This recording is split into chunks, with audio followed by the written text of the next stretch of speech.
ട്രംപിന്റെ താരിഫുമായി ബന്ധപ്പെട്ട ചില തർക്കങ്ങൾ കാരണം മസ്ക് ട്രംപ് ബന്ധത്തിന് വിള്ളൽ വരാൻ പോകുന്നു എന്ന ചില സൂചനകളാണ് ഇപ്പോൾ പുറത്തു വരുന്നത്. ഡൊണാൾഡ് ട്രംപിന്റെ ലിബറേഷൻ ഡേ താരിഫുമായി ബന്ധപ്പെട്ട ചില നയങ്ങളെയും അവയെ പിന്തുണയ്ക്കുന്ന ഉദ്യോഗസ്ഥരെയും എലോൺ മസ്ക് കഴിഞ്ഞ ദിവസം പരസ്യമായി വിമർശിച്ചിരുന്നു. ഇതിന് പിന്നാലെയാണ് മസ്ക് ട്രംപ് ബന്ധം തകരുന്നു എന്ന ചില വാർത്തകൾ പുറത്തു വന്നത്. കൂടാതെ ലിബറേഷൻ ഡേ താരിഫുകളെക്കുറിച്ച് ട്രംപും മസ്കും തമ്മിലുള്ള ബന്ധത്തിൽ കഴിഞ്ഞ കുറച്ച് ദിവസങ്ങളായി ചില അഭിപ്രായ വ്യത്യാസങ്ങൾ ഉണ്ടായിരുന്നു. മസ്കും ട്രംപും തമ്മിലുള്ള അടുത്ത ബന്ധം ട്രംപിന്റെ രണ്ടാം ഭരണത്തെ ഏറെ സ്വാധീനിക്കുകയും ചെയ്തിരുന്നു. കൂടാതെ ഗവൺമെന്റ് എഫിഷ്യൻസി ഡിപ്പാർട്ട്മെന്റിന്റെ ഫെഡറൽ ചെലവുകൾ വെട്ടിക്കുറക്കുന്നതിൽ സ്പേസ് എക്സ് സിഇഒ ഒരു പ്രധാന പങ്ക് തന്നെ വഹിച്ചിട്ടുണ്ട്. എന്നാൽ കഴിഞ്ഞ ദിവസങ്ങളിൽ ഇക്കാര്യങ്ങളിൽ നിന്ന് മസ്ക് പിന്നോട്ടു പോകുന്നതായി തോന്നുന്നുവെന്ന് ചില ആളുകൾ വ്യക്തമാക്കിയിരുന്നു. അതേസമയം കഴിഞ്ഞയാഴ്ചയാണ് പ്രസിഡന്റ് ട്രംപ് എല്ലാ ഇറക്കുമതികൾക്കും ലിബറേഷൻ ഡേ താരിഫുകൾ പ്രഖ്യാപിച്ചത്. ഓരോ രാജ്യത്തിനും കുറഞ്ഞത് 10% തീരുവ ഏർപ്പെടുത്തിയത്. എന്നാൽ ഈ നീക്കത്തിനെതിരെ സാമ്പത്തികമായി വിപരീത ഫലം ഉണ്ടാക്കുമെന്ന അഭിപ്രായമാണ് മസ്ക് മുന്നോട്ട് വെച്ചത്. കൂടാതെ താരിഫ് ബാധിച്ച അന്താരാഷ്ട്ര വിതരണ ശൃംഖലകളെയാണ് തന്റെ ബിസിനസ്സുകൾ ആശ്രയിക്കുന്നതെന്നും അദ്ദേഹം വ്യക്തമാക്കിയിരുന്നു. തന്റെ നിരീക്ഷണങ്ങളുടെ അടിസ്ഥാനത്തിൽ യൂറോപ്പും അമേരിക്കയും ഒരു സീറോ താരിഫ് സാഹചര്യത്തിലേക്ക് നീങ്ങണമെന്നും അതുവഴി യൂറോപ്പിനെയും വടക്കേ അമേരിക്കയ്ക്കുമിടയിൽ ഒരു സ്വതന്ത്ര വ്യാപാര മേഖല ഫലപ്രദമായി സൃഷ്ടിക്കണമെന്ന് ധാരണയിലെത്തുമെന്ന് താൻ പ്രതീക്ഷിക്കുന്നുവെന്നും മസ്ക് ഒരു പ്രസംഗത്തിൽ പറഞ്ഞിരുന്നു.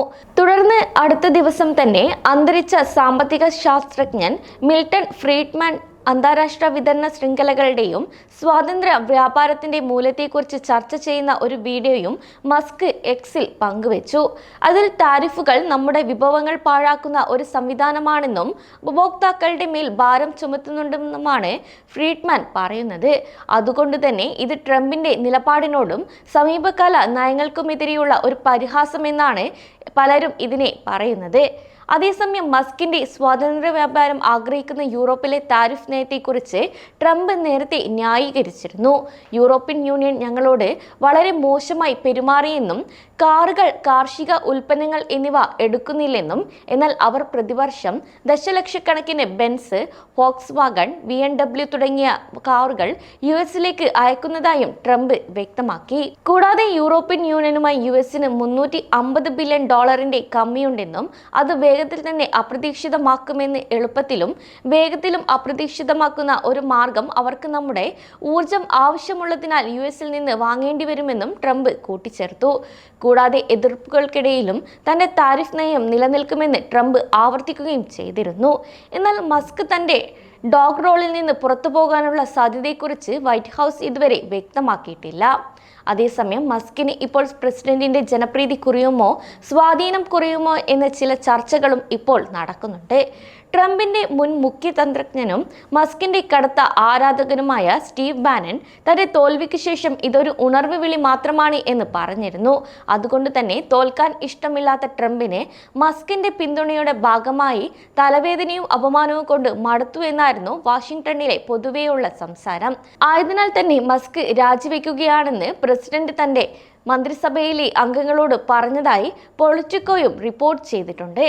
കൂടാതെ തന്റെ ഏറ്റവും വലിയ ധനസഹായം നൽകിയ വ്യക്തിക്ക് പുറത്തു കടക്കാൻ അവസരം ലഭിച്ചതായി ട്രംപ് ചില സൂചനകളും മുന്നോട്ട് വെച്ചിരുന്നു.